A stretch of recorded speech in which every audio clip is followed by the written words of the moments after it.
Standard 7 Maths. So, my dear students, we have completed the construction of triangles. Many exercises we have finished. Now we are going to study the next topic, that is congruence. Congruence of line segments. Line segment आपको पता है, कोई भी एक fix length का इतना part, it's a part of a line, दोनों and में पॉइंट होते हैं, इससे आगे वो नहीं जाता. ओके, इतना ही लेंथ, तो ये एक लाइन सेगमेंट है. इसी तरह हम और भी अलग लेंथ का बना सकते हैं, यानी एक भी एरो मार्क इसमें नहीं होता लाइन सेगमेंट में. Okay, these are line segment. So I can name it A B. This line segment I am giving the name of P Q.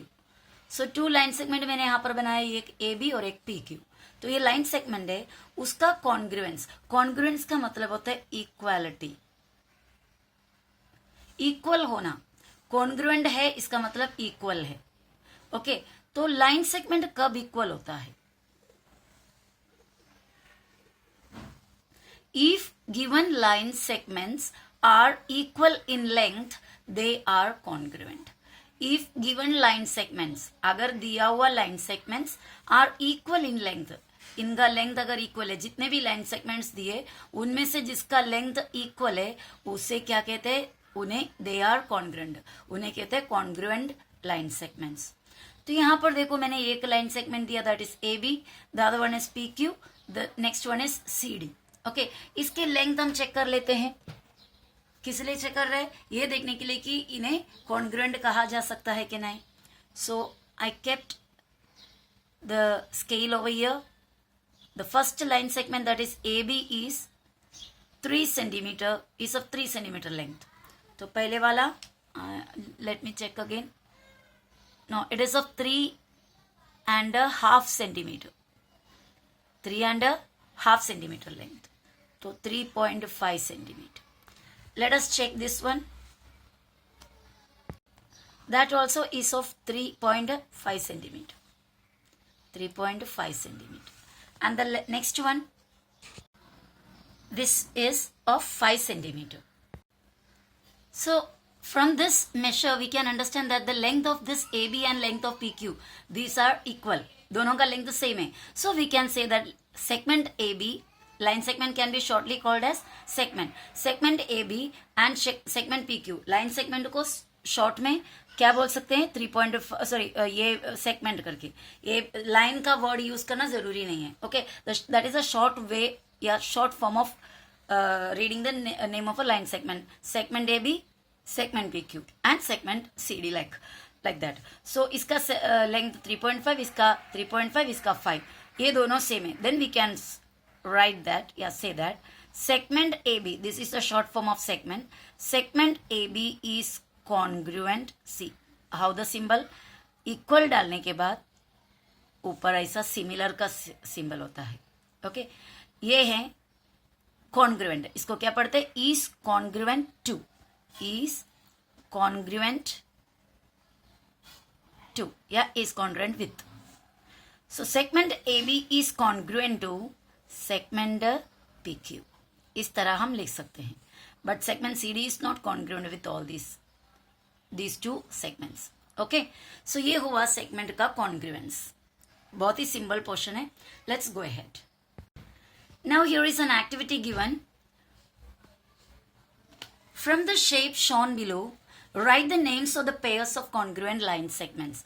ये जो शेप दिया हुआ है, from the shape shown below, यानी नीचे दिया हुआ, नीचे दिखाया हुआ शेप में से write the names of the pairs of congruent line segment. यहाँ पे सेगमेंट ए बी, ये segment A E, segment D F and segment D F are given. We have to write the congruent segments here. Okay, we have to fill this. A B, segment A B here, A B और DC equal होगा. एक box है rectangular parallelepiped shape का, otherwise cuboid shape का एक box है, तो opposite side equal होता है. ए बी किसको कॉन्ग्रुएंट है? DC को. ए बी EF EH को भी कॉन्ग्रुएंट है. Okay, but here I am going to write A B is congruent to DC. So segment DC, AB is congruent to segment DC. Next AE, A E किसको congruent है? You can write D F, otherwise A E B H. So any one you can write here A E and D F. So okay, मैंने D F लिख दिया, segment D F. You can write ए ई के साथ कौन भी equal है? B H भी equal है, सी जी भी इक्वल है, एक ही लेंथ दे दो तीनों का. नाउ सेगमेंट ई एफ के लिए you can write A D, otherwise H G. So let us go with H G. Okay, now D F and go with CG, otherwise DF go with AE. Okay, so DF and I'm writing CG, segment CG. Okay, this was that activity. ये दो segment congruent है, यानी same length का है. ये दो segment congruent है. How will you read? Segment AB is congruent to segment DC. Segment AE is congruent to segment DF. Segment EF is congruent to segment HG. Segment DF is congruent to segment CG. Now आपके सामने 3 segments है. Okay, I am drawing here just for making you understand properly.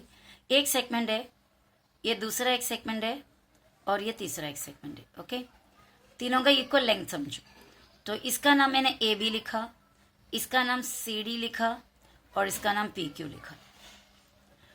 और मैं बोल रही हूं अगर A B C D को इक्वल है और ये सी डी पी क्यू को इक्वल है, ए बी सी डी को इक्वल है, यानी दोनों का लेंथ सेम है. चलो 3 सेंटीमीटर और ये 3 सेंटीमीटर, ऐसा समझो. और सी डी जो है पी क्यू को इक्वल है, तो पी क्यू भी क्या ही हो गया? 3 सेंटीमीटर. अगर ऐसा है तो we can say that A B is congruent to P Q. देखो, ए बी सी डी को कॉन्ग्रुएंट है, वही सी डी पी क्यू को कॉन्ग्रुएंट है, तो indirectly A B is congruent to P Q. Indirectly A B is congruent to P Q. Just for another example, suppose 3 बच्चे हैं. Okay, 3 बच्चों का नाम है, एक बच्चा ए, दूसरा बी और तीसरा C. A for Abhay, B for Bablu, C for Chiku. ओके, A for Abhay, B for Bablu, C for Chiku. Abhay और बबलू एक ही जैसा शर्ट पहने हैं. चलो रेड शर्ट पहने हैं. अभय और बबलू एक जैसे शर्ट पहने, बबलू और चिकू एक जैसे शर्ट पहने, तो क्या होगा? चिकू का भी तो रेड ही होगा, बराबर. तो हम बोल सकते हैं ना, अभय और चिकू भी तो सेम तरीके का शर्ट पहना है. समझ में आ रहा है? तो वही यहाँ पे दिया हुआ है. अभय चिकू वगैरह कुछ नहीं है, सेगमेंट का नाम है. ओके, हाँ. A B is congruent to C D is congruent to P Q. अगर ऐसा है तो A B is congruent to P Q भी हो सकता है. और दूसरा भी ऐसा कहते हैं कि अगर सेगमेंट ए बी कॉन्ग्रुएंट है सेगमेंट सी डी को, तो देन उल्टा भी हम बोल सकते हैं, segment C D is congruent to segment A B. Symbol. अगर ए बी सी डी को इक्वल है तो सी डी भी तो ए बी को इक्वल है ना. ओके, कॉमन सी बात है. So now we are going to start the practice set 6th. Write the names of pairs of congruent line segment. इसके अंदर से लाइन सेगमेंट का पेयर को, यानी जोड़ी को ढूंढना है और यहाँ लिखना है. 4 जोड़ी यहाँ पे नंबर डालकर दिया हुआ है. Use a divider to find them. मतलब स्केल का यूज मत करो, डिवाइडर का यूज करो. स्केल यूज करके मैंने बताया कैसा करना है करके. सेम लेंथ रहेगा तो आप फाइंड आउट कर सकते हैं. लेकिन यहाँ पर सवाल है कि मतलब ऐसा हिंट दिया हुआ है कि स्केल मत यूज करो, आप क्या यूज करो? Divider. But my dear children, I don't have a divider with you, but I can explain you what is a divider. What is this? Yes, this is a rounder that you know, compass. This is a compass, otherwise a rounder. ये and जिस तरह है आपको दिखाई दे रहा है, ये कौन सा एंड है? स्टील एंड, बराबर. इसी तरह same one more steel and वाला यहाँ पर और यहाँ पर सेम वाला होता है ना. एक और इंस्ट्रूमेंट, पेंसिल अटैच नहीं कर पाते उसमें, दोनों तरफ ये जो है और एक बार इधर रिपीट होगा. याद है आपके पास होगा वो इंस्ट्रूमेंट, वो होता है डिवाइडर. डिवाइडर में ये एंड, ये वाला चीज 2 बार होता है, यानी पेंसिल लगाने वाला एंड नहीं होता, वो भी इसके जैसे होता है, तो उसको डिवाइडर कहते हैं. ओके, वो डिवाइडर रख के आप मेजर करना ऐसा. तो अभी यहाँ पर मेरे पास डिवाइडर नहीं है, तो I am using a rounder. अभी ये लॉकडाउन के टाइम पे कहाँ से डिवाइडर लेकर आऊंगी? तो हम यूज करेंगे एक राउंड, मैं यूज करूंगी rounder, but you have to use a divider. So ये इस तरह थोड़ा बहुत एक इमेज दिया हुआ था, डायग्राम दिया हुआ था टेक्स्ट बुक में, मैंने अपने हिसाब से इसको बनाया है. ओके, क्योंकि टेक्स्ट बुक में बहुत ही छोटा दिख रहा था इसके लिए. तो अभी कहाँ से स्टार्ट करना है? चलो हम लोग एन जी से स्टार्ट कर लेते हैं. एन जी नहीं तो यहाँ पे स्ट्रेट. ओके, एम से जी तक देख रही, एम से जी तक देखो. आप डिवाइडर इस तरह रखोगे. मेजरमेंट लेंथ हम देख नहीं रहे, सिर्फ इक्वल है क्या चेक कर रहे हैं. इसका लेंथ इतना होगा. अरे वाह, ये भी तो उतना ही है. तो एम जी का जोड़ी कौन बन गया? जी आर बन गया. चलो इसको भी चेक कर लेते, शायद ये भी बन गया हो तो 3 हो जाएगा साथ में ना. ओ, ये नहीं हो रहा, थोड़ा सा बचा है. तो कौन है? ये एम जी और ये जी आर. तो चलो फटाफट हम लोग उसको लिख देते हैं भूलने से पहले. कौन कौन है? एम जी और जी आर. तो यहाँ पर हम लिखेंगे segment M G is congruent to segment G R. G R. Is it clear? चलो आगे जाते हैं फिर. तो ये हो गया हमारा एम जी और जी आर. चलो दूसरे को चेक कर लेते हैं. किसको चेक करते हैं? बड़ा वाले को चेक करते हैं. चलो इसको चेक कर लेते हैं. जी से लेकर बी तक. देखो मैंने इस तरह राउंडर, एक्चुअली हमें करना था डिवाइडर, भूलना नहीं. ओके, ये रखा, इतना मिला. वो उतना मुझे शायद ये लग रहा है. देखो लेंथ शायद उतना ही रहेगा ये. यस, कौन कौन हुआ? ये जी बी और ये जी सी.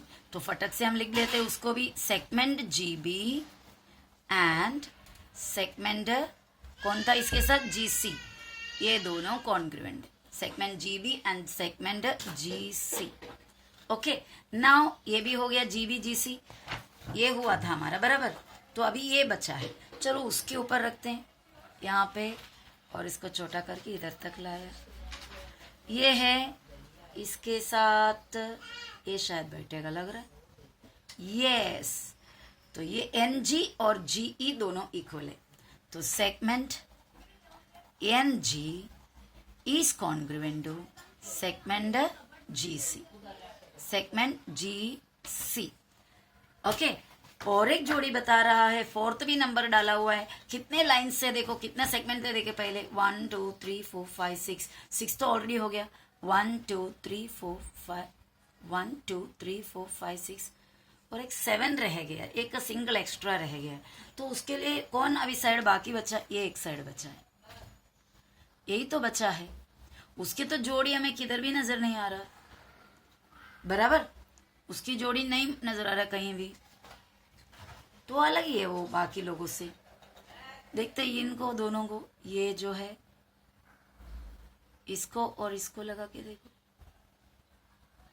इक्वल है नहीं? थोड़ा सा और बढ़ाना पड़ेगा हमको. अभी आया ये वैसा नहीं है, थोड़ा सा एक्स्ट्रा है. ये देखो थोड़ा सा 0.5, मतलब 1 मिली का, कुछ 1-2 मिली का फर्क है. तो मैंने जो बनाया हुआ डायग्राम के हिसाब से मुझे 3 ही मिल रहा है. पर आपको क्या करना होगा? आप अपने टेक्स्ट बुक में से प्रैक्टिस सेट 6 को देखना है, और वो टेक्स्ट बुक में से आपको इसे क्या करनी है? ये लिस्ट बनाना है. यानी जो मैंने लिखा हुआ लिस्ट है आपको नहीं करना है. ये मैं आपको समझाने के लिए कर रही हूँ. यही सेम एक्सरसाइज को आपको किस में से करनी है? आपके टेक्स्ट बुक में से करना है. तो टेक्स्ट बुक में आप देख पाओगे कौन सा लेंथ, कौन से सेगमेंट और कौन से सेगमेंट इक्वल है करके. ठीक है, क्योंकि मैंने जो बनाया वो उस हिसाब से मुझे फोर्थ जोड़ी मिल नहीं रहा. Okay, so now let's go to the next question of the same practice set. Now on the line below, नीचे का लाइन में, नीचे एक लाइन दिया है ना. ऑन द लाइन बिलो, नीचे जो दिया हुआ लाइन पर, the distance between any two adjoining points shown on it is equal. यानी दो जो पॉइंट है कोई भी, क्यू और पी, दो एडजॉइनिंग पॉइंट्स है, यानी पास पास के पॉइंट्स है. पी और जेड वो भी दोनों पास पास के पॉइंट्स है. Z and Y adjoining points है. वाई एंड एक्स ये दोनों भी एकदम पास के पॉइंट्स है. वाई और डब्ल्यू एडजॉइनिंग नहीं है, क्योंकि वाई और डब्ल्यू के बीच में एक्स आता है. एकदम पास पास के पॉइंट्स को लेना है. तो सब पास पास के पॉइंट्स का डिस्टेंस इक्वल है. यानी क्यू से लेकर पी तक, पी से लेकर जेड तक, जेड से लेकर वाई तक, वाई से लेकर जेड तक, ऐसा सो ऑन. ये सब इक्वल डिस्टेंस है. Now we have to check this line, yeah, observe this line and write the answers.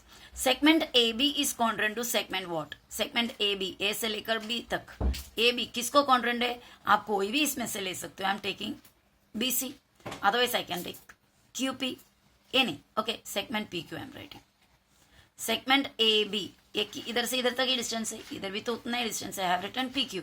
You can write ZY. You can write XW. You can write BC. Okay. Now the second one is segment AP. A से लेकर P तक.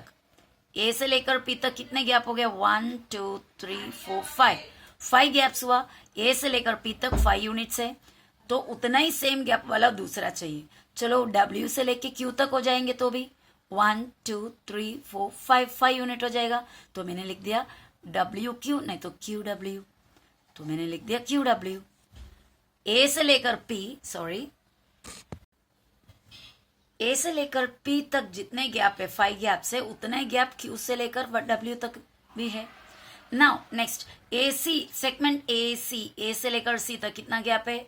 1 2 gap है, तो इधर भी 1 2.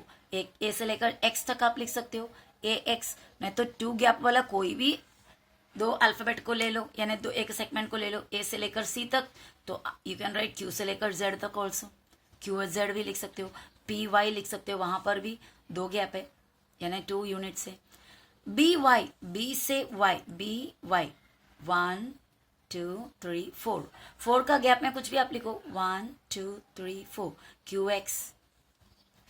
Okay.